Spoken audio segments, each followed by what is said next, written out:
ताईमाई अक्का आपल्या मुलांचं ज्युनियर KG ते 8वी पर्यंत मोफत शिक्षण हवं असेल तर हा व्हिडिओ लक्ष देऊन पहा।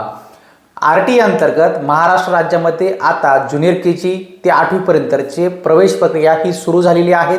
तो अर्ज कशा पद्धतीने भरायचा याचा सविस्तर व्हिडिओ आपण यापूर्वी बनवलेला आहे। तो व्हिडिओ आपण खालील इथे लिंकवरती क्लिक करून पाहू शकता। त्याची पात्रता एवढीच आहे की तुमच्या मुलाचं वय 6 वर्ष ते 7 वर्षापर्यंत असणं आवश्यक आहे। त्यांना ज्युनियर KG ते पहिलीमध्ये प्रवेश घेता येईल आणि 8वी पर्यंत त्यांचं शिक्षण मोफत असेल।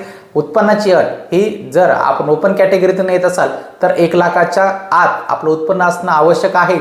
जर आपण कॅटेगरीमधून येत असाल OBC SC ST मधून येत असाल तर आपल्याला कोणतीही उत्पन्नाची अट नाही। तेव्हा लवकरात लवकर जाऊन आपला RTIचा अर्ज हा भरा। कशा पद्धतीने भरायचा लिंक इथे दिलेली आहे, तर नक्की पहा। व्हिडिओ आवडला असेल तर चॅनल सबस्क्राईब करायला विसरू नका।